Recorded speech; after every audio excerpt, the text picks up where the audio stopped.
এটা তো জানি জানো না ওরে তোমার কি লাগে আমার দাদা তাহলে তো ও খাই তাই না রে সব আমি ইষ্ট করি কি করো ইষ্ট ইষ্টরোগ কি আবার কাকু কি কয় রে এটা তো আমার বাপের জন্মেও আমি কোনোদিন শুনিনি তাই না রে মানুষ বেশি টেনশন করলে নদী থাকলে বেশি কষ্ট থাকলে দুঃখে থাকলে কি করে আরে পাগল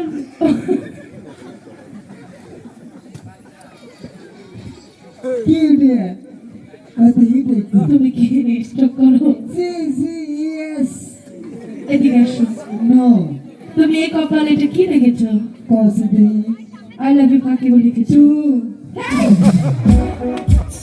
আমি তোমাকে আই লাভ ইউ বলেছি দেখেছি ভাই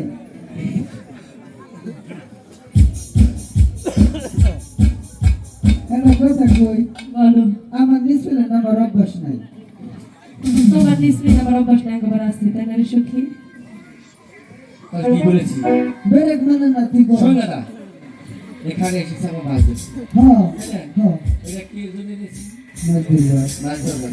এটা খালি মাছ ধরা তো জানি না অনেক কাজে ব্যবহার হয় তাই না এটা শোন ওইগুলা না গিলি যুদ্ধাটা করস এটা বাইরে শুধু হবে আমার না না বলে কে এই শুনছেন আমার কথা জামা না ফুলারে থামিয়ে লাইছি আই তুই কই বসে আরে শোনা তুমি বলো কি বলবি প্রতিদিন এই ঘাটে চান করতে হ্যাঁ, আসি তাতে কি? কিন্তু কাউকে দেখতে পাই না আজ হঠাৎ করে দেখতে পাচ্ছি তোমাদের মতো দুটি আমরা এসে এই ঘাটে বসে আছি হ্যাঁ। তাই বলছি কি এই ঘাটটা ছেড়ে ওই ঘাটে গিয়ে কষি ফেলা আরে শোনা বলো এই গাড়ি আমরা আগে এসেছি তাতে কি হয়েছে ওই যে খেলাটা তোমরা চাষিরা চাষ করতেছি তোমার সখীদের নিয়ে তোমরা ওখানে যে চাষ করো এখানে আমরা যত মাছ ধরবো তত পর্যন্ত এখান থেকে আমরা এক পাবো খাওয়া যাবো না বাহ তুমি আমাদেরকে বলবে আর তোমার কথা শুনে বুঝে আমরা এই ঘাট ছাড়বো Yes.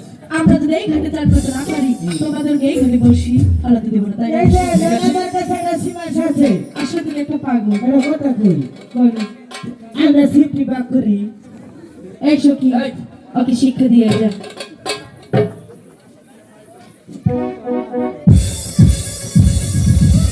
চলো তোদের। বুঝলে না? ছেলে তো বলে দেখ না কেন ফিরে নিলাম এই যে, শোনো, যে বার আমরা কাজে কাজ করবো তাহলে এটা বুঝবি বুঝেছ তোমার কইছি তুমি চোখ করে বসে থাকো এখান থেকে যতক্ষণ পর্যন্ত মাছ না ধরবো তত পর্যন্ত এই গাছ আমরা ছাড়বো না ছাড়বে না তো? হ্যাঁ, দেখি কিভাবে মাছ ধরা কারা করে ঘাট ছাড়বে না তো? ছাড়বে না তো? না বলছি তো। ঠিক আছে তোমাকে দাও কিভাবে ঘাট থেকে সরাই কিভাবে? হাই গো মহিনী সরাইরা